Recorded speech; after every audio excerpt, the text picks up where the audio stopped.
నమస్కారం వార్తలకు స్వాగతం. ముందుగా ముఖ్యాంశాలు. కాంగ్రెస్ మంత్రులు ప్రెస్ మీట్, పలు అంశాలపై వివరణ.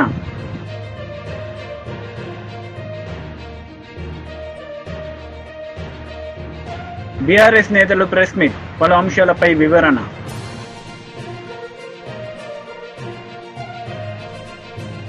కాంగ్రెస్ నేతలు మీడియా సమావేశం నిర్వహించారు. ఈ సందర్భంగా పలు అంశాలపై వారు మాట్లాడారు. 4 గోడల మధ్య గత ప్రభుత్వ త్వరలో తీసుకున్న నిర్ణయాలను కాదని ప్రజల మధ్యలోకి కొత్త రెవెన్యూ చట్టాన్ని 2వ తారీఖు సాయంత్రం ప్రజల ముందుకు పెట్టాం. 23వ తారీఖు వరకు పబ్లిక్ డొమైన్ లో ఉంచాం. ఏదైతే సూచనలు, సలహాలు మేధావులు ఇస్తారో, అనుభవజ్ఞులు ఇస్తారో, సామాన్యులు ఇస్తారో, ఆ ఇచ్చిన సూచనలన్నిటినీ రెవెన్యూ చట్టంలో సరైన ఉంటే సేకరించడానికి ఈ ప్రభుత్వం చిత్తశుద్ధితో ఉంది. చివరికి ఆనాటి మేధావి 80,000 పుస్తకాలు చదివిన ఇచ్చిన సూచనలు కూడా మంచివైతే ఈ చట్టంలో తీసుకోవటానికి ఈనాటి ప్రభుత్వానికి ఏ రకమైన భేషజాలు లేవు అని కూడా తెలియజేస్తున్నాం. అంతేకాదు, 4 సంవత్సరాల క్రితం ఎల్ఆర్ఎస్ కార్యక్రమాన్ని ఆనాటి ప్రభుత్వం చేపట్టింది. ఈ ఎల్ఆర్ఎస్ కార్యక్రమాన్ని ఇందిరమ్మ రాజ్యం వచ్చిన తర్వాత సామాన్య ప్రజలు ఏదైతే ఇబ్బందులు పడుతున్నారో ఆ ఇబ్బందులు పడవద్దని గౌరవ ముఖ్యమంత్రి రేవంత్ రెడ్డి గారి నాయకత్వంలోని ఈ ప్రభుత్వం, భట్టి గారు, కేబినెట్ మంత్రులమైన మేమందరం కలిసి నిర్ణయం తీసుకున్నాం. రాబోయే కొద్ది రోజుల్లోనే, ఈ 2 నెలలలోపే ఆ ఎల్ఆర్ఎస్ కార్యక్రమాలను కూడా ఎదుటి ప్రజల మనసులో ఉంది. రేషన్ కార్డులు, దానికి మంత్రి అన్నే సబ్ కమిటీ వేశాం. ఆ సబ్ కమిటీలో చైర్మన్ గా అన్నే ఉన్నారు. వారి నాయకత్వంలోనే నిన్న 2 మంత్రులు కూర్చున్నాం. రేషన్ కార్డు, కొత్త రేషన్ కార్డుతో పాటు ఆరోగ్యశ్రీ కార్డును కూడా సపరేట్ గా ఈ ప్రభుత్వం ఇవ్వాలన్నది నిర్ణయం తీసుకున్నది. దాని విధి విధానాలని క్షుణ్ణంగా నిన్న మొదటి మీటింగ్ అయింది. గౌరవ ఉత్తమ కుమార్ రెడ్డి గారి నాయకత్వంలో వాటి విధి విధానాలను కూడా అతి కొద్ది రోజుల్లోనే ఈ ప్రభుత్వం మీ ముందు ఉంచుద్ది. ఇక ఇందిరమ్మ ఇల్లు విషయానికి వచ్చాం. అన్న మాట ప్రకారం మొదటి విడతగా 4.5 లక్షల ఇళ్లు ఇస్తామని చెప్పాం. ఎన్ని ఇబ్బందులు ఉన్నా బరాబర్ ఈ 4.5 లక్షల ఇళ్లు మొదటి విడతగా తెలంగాణ రాష్ట్ర ప్రజలకి, పేదవాళ్లకి ఇవ్వటానికి ఈ ప్రభుత్వం ఈ నెల చివరిలోపే ఒక నిర్ణయాన్ని కూడా ప్రకటించి ముగ్గు పోసే కార్యక్రమాన్ని కూడా ఈ ప్రభుత్వం చేపట్టబోతుంది. చివరగా మీకు చెప్పుకున్నది ఒక్కటే, ఈ ప్రాజెక్టు విషయాలు తెలిసినొచ్చు, అయినా కొన్ని ముఖ్యమైన విషయాలు కూడా నేను డిపార్ట్మెంట్ ఇచ్చిన నోట్ కూడా మేము ముందు పెడతాను. సీతారామ ప్రాజెక్టు ప్రధాన కాలువ 104.40 కిలోమీటర్ వరకు 1 నుంచి 8 ప్యాకేజీలలో పనులు పూర్తయ్యాయి. ప్రధాన కాలువ 9.85 కిలోమీటర్ల వద్ద మారేళ్లపాడు ఎత్తిపోతుల ద్వారా పినపాక నియోజకవర్గం 15,795 ఎకరాల ఆయకట్టుకి సాగునీరు అందుతుంది. దీని యందు కాలువల నిర్మాణం కొరకు 252 ఎకరాల భూసేకరణ కలుపుకొని మొత్తం అంచనా విలువ 115.71 కోట్లు. ఈ పనులు వేగవంతంగా చేపడుతున్నాము. ప్రధాన కాలువ 74 కిలోమీటర్ల వరకు ఆయకట్టు ప్యాకేజ్ 1 కింద 38,000 ఎకరాలకు నీటి సౌకర్యం కొరకు 663.49 కోట్లతో, భూసేకరణ కొరకేమో 165.8 కోట్లు, పనుల కోసం 497.69 కోట్లు పనులు చేపట్టడం జరుగుతుంది. దీని యందు కాలువల నిర్మాణం కొరకు 1,658 ఎకరాల భూసేకరణ అవసరం ఉంది. అందుకోసమే నేను జిల్లా ప్రజలకి రైతులకు కూడా నమస్కరించి విజ్ఞప్తి చేస్తున్నా. భూసేకరణను ల్యాండ్ ఎక్విజిషన్లో మీరు కోఆపరేట్ చేస్తే 2 ఏళ్లలో ఈ ప్రాజెక్టు పూర్తి చేసి ఉమ్మడి ఖమ్మం జిల్లాలో సుమారు 10 లక్షల ఎకరాల వరకు కొత్త ఆయకట్టుకి గోదావరి జిల్లాలో అందిస్తామని చెప్పి మనం చేస్తున్నాను. ప్రధాన కాలువ 74 నుండి 98 కిలోమీటర్ల మధ్యన ఆయకట్టు ప్యాకేజ్ 2 యందు కాలువ నిర్మాణం ద్వారా 34,000 ఎకరాలకు నీటి సౌకర్యం ఏర్పడుతుంది. భూసేకరణ 1,363 ఎకరాలు మరియు మొత్తం అంచనా విలువ 387 కోట్లు. భూసేకరణకి 136 కోట్లు, పనులకి 251 కోట్లు. మొత్తం టీడీపీ లీడర్ మీడియా సమావేశం నిర్వహించారు. ఈ సందర్భంగా పలు అంశాలపై ఆయన మాట్లాడారు. టైం లైన్లో మనం బాగానే ఉన్నట్టే, కానీ ఈరోజు మనం ఎంత పూర్తి చేసుకున్నాం? 36% పూర్తి చేసుకున్నాం. ఎందుకు ఈ మాట చెప్తున్నానంటే 6 నెలల ముందు మనం ఎలా కంప్లీట్ చేయగలం అన్న విశ్వాసం ఎక్కడ వస్తుందంటే మనం 20% చేయాల్సినటువంటి పని ఈరోజు ఆగస్ట్ నెలకే 36% వరకు రీచ్ అయ్యాం. కాబట్టి ప్రాజెక్టుని ఖచ్చితంగా మనం 6 నెలల కంటే ముందే పూర్తి చేసేటటువంటి అవకాశాలు అన్ని రకాలుగా మనకున్నాయి. ప్రాజెక్టుకి సంబంధించి ఎర్త్ వర్క్స్ ఏవైతే ఉన్నాయో 97.3% గత నెలలో కంప్లీట్ అయితే ఈ నెల 2,52,000 క్యూబిక్ మీటర్ల తాలూకా వర్క్ జరిగిన తర్వాత 98%కి మూవ్ అయ్యాం. రన్వే తాలూకా వర్క్, ఏ ఎయిర్పోర్ట్కైనా రన్వే చాలా ముఖ్యమైనటువంటిది. రన్వే 32% గత నెల పూర్తయితే ఈ నెలకి 38.67% పూర్తి చేసుకున్నాం. ట్యాక్సీవే రన్వే పక్కన ఉన్నటువంటి ఇంకో రన్వే 16.7% క్రిందటి నెల అయితే ఈ నెలకి 20.78% ఈ నెలకు పూర్తి చేసుకున్నాం. టెర్మినల్ బిల్డింగ్, ఎయిర్పోర్ట్లో మనకి ప్రధానంగా కనబడేది టెర్మినల్ బిల్డింగ్. మన చెక్ ఇన్ కానీ, అరైవల్స్ కానీ, డిపార్చర్స్ కానీ ఇవన్నీ కూడా అయ్యేది మనకి టెర్మినల్ బిల్డింగ్ నుంచే. అటువంటి టెర్మినల్ బిల్డింగ్ని 22.5% గత నెల మనం పూర్తి చేసుకుంటే ఈరోజు ఆర్సీసీ వర్క్ 4,635 క్యూమిక్ మీటర్లు జరిగింది. దానితో 27.28%కి టెర్మినల్ బిల్డింగ్ తాలూకా ప్రోగ్రెస్ని కూడా మనం చేరుకోవడం జరుగుతుంది. అలాగే మీరు అందరూ కూడా చూసుంటారు, ఒక పెద్ద టవర్ కనబడుతుంది, ఎయిర్ ట్రాఫిక్ కంట్రోల్ ఏటీసీ తాలూకా టవర్ ఏదైతే ఉందో అది కూడా గత నెల 25.58% జరిగితే ఇప్పటికీ 30.69%, ఇంకో 12 మీటర్ల హైట్ కూడా దాని తాలూకు కన్స్ట్రక్షన్ జరిగింది. పూర్తి శాతం దాన్ని ఎంతవరకు హైట్ చేరుకోవాలి అదంతా కూడా జరిగింది. దాంతోపాటు 30.69% ఏటీసీ తాలూకా పనులు కూడా ఈరోజు పూర్తి చేసుకున్నాం. ఇది కాకుండా అదనంగా చుట్టుపక్కల కొన్ని బిల్డింగ్స్ ఉన్నాయి, సబ్ స్టేషన్స్ కానీ, వాటర్ ట్రీట్మెంట్ ప్లాంట్ కానీ, లేకపోతే మిగిలిన అదనంగా ఎయిర్పోర్ట్కి సంబంధించినటువంటి ఏవైతే ఇతరత్ర బిల్డింగ్స్ ఉన్నాయో అవి కూడా సుమారు 12%, 6% నుంచి 12% గత నెలలో ప్రోగ్రెస్ ఈరోజు చేసుకోవడం జరుగుతుంది. అంటే ఏ వర్క్ మనం తీసుకున్నా, ఏ శాఖ మనం తీసుకున్న ఎయిర్పోర్ట్ తాలూకుది అన్నీ కూడా మనం అనుకున్నటువంటి టైం కంటే ఎక్కువ స్పీడ్ మీదే ఈరోజు జిఎంఆర్ కానీ, ఎల్ఎన్టీ సంస్థ కానీ మన లక్ష్యానికి అనుగుణంగా వాళ్ళు కూడా పనిచేస్తూ ఈరోజు ముందుకు నడిపించడం జరుగుతుంది. సో వాళ్ళకు కూడా అభినందిస్తున్నాను, ఎందుకంటే చాలా సాటిస్ఫాక్టరీగా ఈరోజు కార్యక్రమాలన్నీ కూడా చేశారు. కాబట్టి ఇక్కడ పనిచేసినటువంటి వారందరికీ కూడా హృదయపూర్వకంగా అభినందనలు కూడా నేను తెలియజేస్తున్నాను. ఇంకో ఛాలెంజ్ ఏంటంటే ఈ నెల ముఖ్యంగా జూన్, జూలై, ఆగస్టు నెలలో మనకి మాన్సూన్ కూడా వస్తుంది. ఈ లాస్ట్ 1 మంత్లో జూలై 11 నుంచి ఆగస్టు 11 వరకు మనకి అట్లీస్ట్ ఒక వారం రోజులు ఎక్సెసివ్ రెయిన్ కూడా ఉండింది. ఎక్సెసివ్ రెయిన్లో అసలు ఏ పని కూడా మనం చేయలేం. కానీ అలాంటప్పుడు కూడా క్రియేటివ్గా ఆలోచించుకొని ఆ ఎక్సెసివ్ రెయిన్ ఉన్నటువంటి టైంలో బయట వర్క్స్ అన్నీ కూడా ఆపి టెర్మినల్ బిల్డింగ్లో ఇంటర్నల్గా ఏవైతే వర్క్స్ చేయగలమో దాని మీద దృష్టి పెట్టి ప్రోగ్రెస్ అక్కడ కూడా నడిపించారు. అంటే లక్ష్యం ఎక్కడ కూడా మిస్ అవ్వకూడదు అన్నటువంటి ఆలోచన ఈరోజు చంద్రబాబు నాయుడు గారు ఆ రోజు రావడం, అందరితో చర్చించడం, అందరికీ కూడా మోటివేట్ చేయడం, ఉత్తరాంధ్ర ప్రాంతం ఈ యొక్క ప్రభుత్వానికి ఎంత ఇంపార్టెంటో ఆ రోజు చెప్పారు. అది మా అందరికీ కూడా, అంటే ఆయన 78 నుంచి రాజకీయాల్లో ఉన్నారు. మేము ఈరోజు 3వసారి నేను కూడా ఎంపీగా పోటీ చేసి శ్రీకాకుళం నుంచి గెలవడం జరుగుతుంది. మా ఇన్ని సంవత్సరాల రాజకీయంలో ఉత్తరాంధ్ర ప్రాంతం నుంచి ఎన్డీఏ ప్రభుత్వానికి అలాగే తెలుగుదేశం పార్టీకి ఇంత పెద్ద ఎత్తున గెలుపు మేము ఎప్పుడు కూడా చూడలేదు.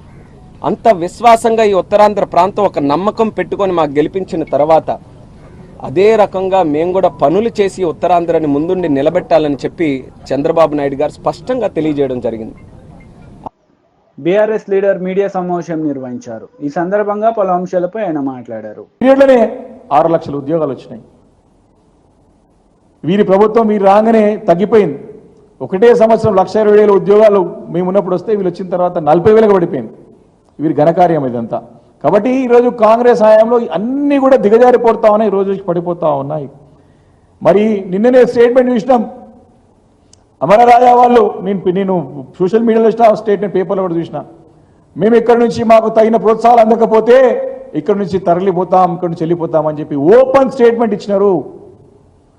మీరు అమెరికా పోయి కొత్త పెట్టుబడులు ఏమో కానీ ఉన్న పెట్టుబడులు పోకుండా చూసుకోవాల్సిన బాధ్యత ప్రభుత్వం పైన ఉన్నది.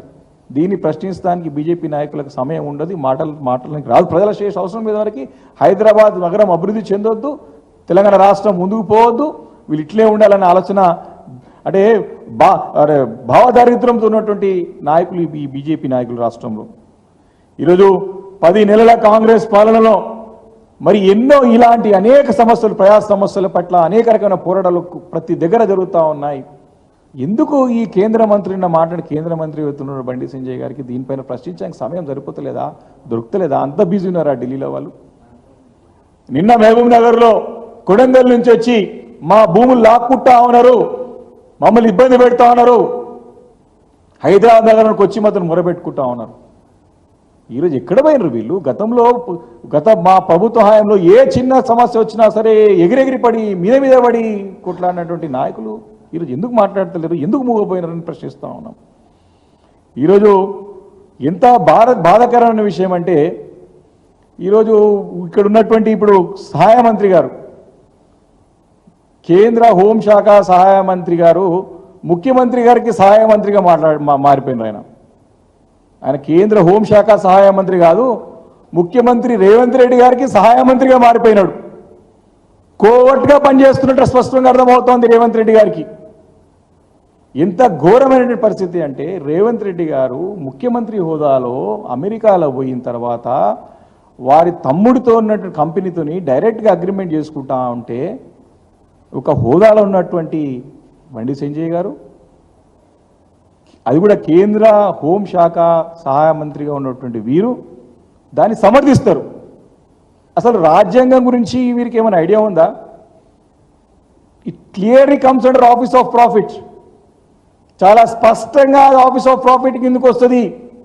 దీనిపైన కేంద్ర సహాయ మంత్రిగా ఉన్నటువంటి బండి సంజయ్ గారు మాట్లాడిన మాటలని డైరెక్ట్గా మేము ప్రధానమంత్రి గారికి, కేంద్ర హోంశాఖ మంత్రికి లెటర్ రాయబోతా ఉన్నాం, లెటర్ రాస్తాం. దీన్ని సమర్థిస్తారా కేంద్ర ప్రభుత్వం? దీన్ని ప్రోత్సహిస్తారా? ఆఫీస్ ఆఫ్ ప్రాఫిట్ ని సమర్థిస్తారా? మీ కేంద్ర మంత్రి హోదాలో ఉన్నటువంటి వీరు మాట్లాడుతూ ఉన్నారు, దీని ప్రభుత్వం ఒప్పుకుంటుందని చెప్పి ప్రశ్నిస్తాం. తప్పకుండా దీనిపైన సమాధానం కావాలి బీఆర్ఎస్ పార్టీకి, తెలంగాణ ప్రజలకి. చాలా స్పష్టంగా ఆఫీస్ ఆఫ్ ప్రాఫిట్ కిందకి వస్తుంది. మనం తీసుకునేటప్పుడు చెప్తాం రాగద్వేషాలకు మనం విరుద్ధంగా పనిచేయమని చెప్పేసి. ఈరోజు చాలా స్పష్టంగా it clearly comes under office of profit. ఎన్నో ఇటువంటివైనా అట్లా అగ్రిమెంట్ అయిన సందర్భం అనేక సందర్భాలు కేసులు అయినాయి. దీన్ని సమర్థిస్తారు, అది కూడా ఒక హోదాలో ఉన్నటువంటి వ్యక్తి. దీనిపైన తప్పకుండా స్పష్టంగా మేము సమాధానం రాబట్టడానికి మేము సిద్ధంగా ఉన్నాం. దీనిపైన క్లారిటీ కావాలి. వారు హోదాలో ఉండి ప్రభుత్వం నుంచి మాట్లాడారు కాబట్టి కేంద్ర ప్రభుత్వం దీన్ని సమర్థిస్తుందా, కేంద్ర ప్రభుత్వం దీన్ని ప్రోత్సహిస్తుందా, ఏమైనా రాజ్యాంగంలో మార్పులు చేయబోతుందా, చేసుకోవచ్చా, వ్యాపారాలు చేసుకోవచ్చా? ఇంత సిల్లీ, ఎంత చిన్న, ఎంత చాలా క్లారిటీ ఉన్న అంశం ఇది. తప్పుని సమర్థించడం. అందుకే వీరు సహాయం ముఖ్యమంత్రి గారికి కాంగ్రెస్ పార్టీ నాయకులంటే మాట్లాడారంటే తెలుగు మాట్లాడడం అనుకుని, ఈయన కేంద్ర మంత్రి హోదాలో ఉండి మాట్లాడడం అనేది మాత్రం ఈరోజు రాజ్యాంగ విరుద్ధం. వారి పదవికి వారు మోసం చేస్తున్నట్టు, వారి పదవికి వారు దిగజారినట్టు. కాబట్టి దీన్ని చాలా తీవ్రంగా మేము పరిగణిస్తున్న సంగతిని ఈ సందర్భంగా మనవి చేస్తా ఉన్నాను. ఈరోజు అంతా బీజేపీ లీడర్ మీడియా సమావేశం నిర్వహించారు. ఈ సందర్భంగా పలు అంశాలపై ఆయన మాట్లాడారు. ఆమె నిండు చూలాలు, నిండు గర్భిణి. అక్కడి నుంచి గవర్నమెంట్ ఆసుపత్రికి, ప్రాథమిక ఆరోగ్య కేంద్రాన్ని చేరుకోవడానికి 2 గంటలు నడవాల్సి వచ్చింది. ఎందుకు నడవాల్సి వచ్చిందంటే రహదారి సౌకర్యం లేక. 108 వాహనం, అంబులెన్స్ వాహనం వాగు వరకే వస్తుందనంటే వాగు దాటాలంటే 2 కిలోమీటర్లు నడవాలి. ఆ నడిచే క్రమంలో ప్రసవం, ఆసుపత్రిలో జరగాల్సిన ప్రసవం ఆ వాగొడ్డుకు ఆ ఇసుకలోనే జరిగింది. పర్యవసానంగా ఆ పుట్టిన శిశువు మృతి చెందడం జరిగింది. అప్పుడు ఆ గిరిజన మహిళను తీసుకువెళ్ళి మన మంచిర్యాల అక్కడి నుంచి 100 కిలోమీటర్ల దూరంలోని మంచిర్యాలలోని హాస్పిటల్లో అడ్మిట్ చేసి తర్వాత చికిత్స చేశారు. గిరిజనుల పరిస్థితి ఇట్లా ఉంటే వీళ్ళు వేడుకలు పండుగలు పబ్బాలు చేసుకొని సంకలు గుద్దుకోగానే సరిపోదు అనే విషయాన్ని మనం ఇంకా గుర్తించాల్సిన అవసరం ఉన్నది. కాంగ్రెస్ ఎప్పుడు చెప్తుంది దళితుల ఆదివాసుల పార్టీ మాది అని. ఇవాళ ఏమైంది? ప్రపంచ ఆదివాసీ దినోత్సవం రోజు ఒక ఆదివాసీ మహిళ ప్రసవ వేదన పడుతూ 2 కిలోమీటర్లు నడవాల్సిన పరిస్థితి ఎందుకు వచ్చింది? ఆ శిశువు ఎందుకు మరణించాల్సి వచ్చిందనేది ఒకసారి ప్రశ్నించుకోవాల్సిన అవసరం ఉన్నది. ఇది ప్రభుత్వాన్ని నేను అడుగుతున్న సూటి ప్రశ్న. ప్రపంచ ఆదివాసీ దినోత్సవం యొక్క వాస్తవాలు ఈ విధంగా ఉన్నాయని తెలియపే ప్రయత్నమే ఇది అనే విషయం మీకు తెలియజేస్తున్నా. పురిటి నొప్పులతోటి 2 కిలోమీటర్లు నడిచింది ఆ నిండు గర్భిణి, కడుపులో కవలలతో గర్భిణి నరకయాత్ర, వాగు దాటి 108 ఎక్కే లోపే ప్రసవం, మార్గ మధ్యంలోనే మృతి చెందిన శిశువు. ఆసిఫాబాద్ జిల్లాలో ఓ గిరిజన తల్లి వేదన, పురిటి నొప్పులతో వాగు దాటుతున్న నిండు గర్భిణి. ఇది వాస్తవ పరిస్థితి. అది వెలుగులో మీ కాంగ్రెస్ నాయకుని వెలుగు పత్రికే ఇది. వాస్తవాలు అయితే మీరు అంగీకరించాల్సిందే, ఎవరో వేరే ఫేక్ డాక్యుమెంట్ అయితే కానే కాదు. ఇవాళ నిండు గర్భిణికి నరకయాత్రని అని ఈనాడు దారి లేక 1.5 కిలోమీటర్ నడిచిన, ఒక 1.5 కిలోమీటర్ నడిచిన నిండు చూలాలు, వాగు దాటగానే ఒడ్డున ప్రసవం, శిశువు మృతి. ఇది వాస్తవ పరిస్థితి.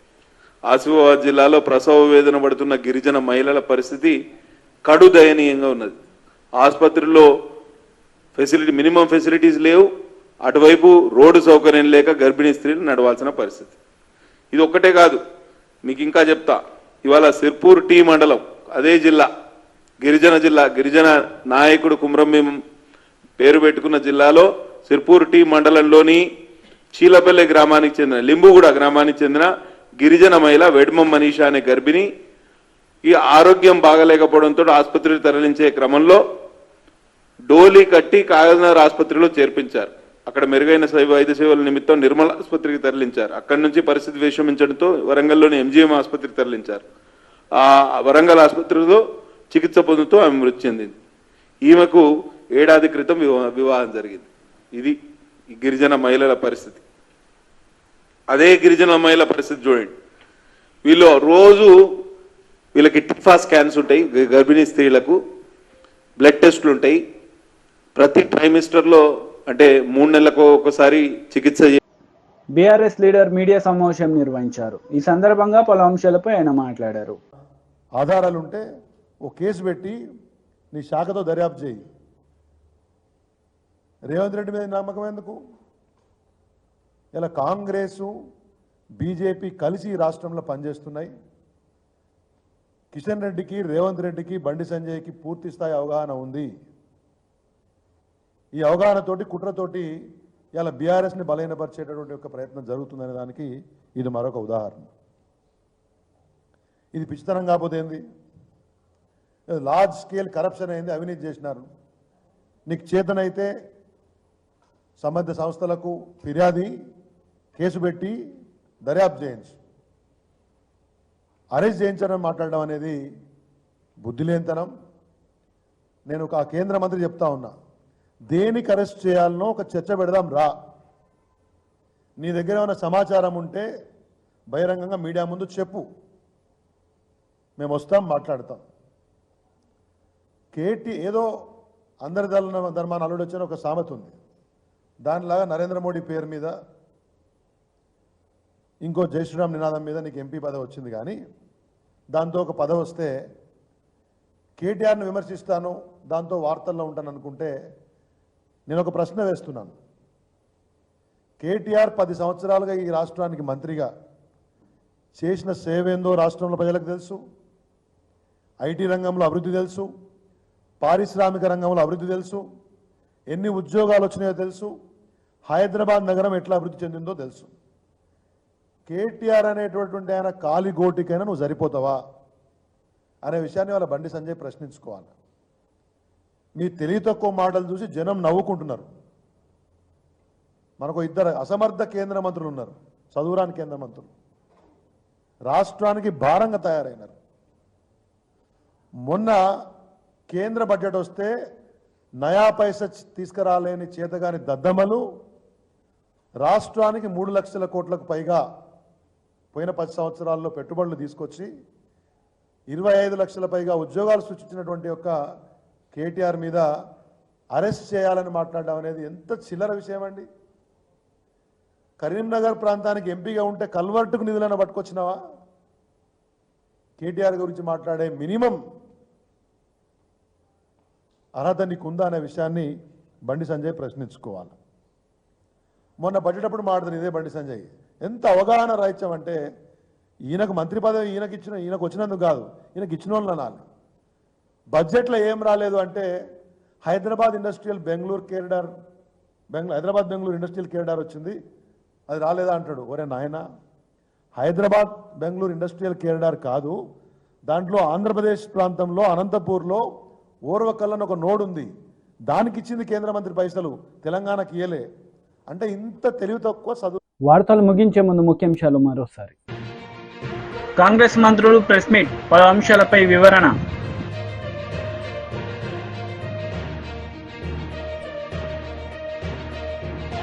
బీఆర్ఎస్ నేతలు ప్రెస్ మీట్, పలు అంశాలపై వివరణ.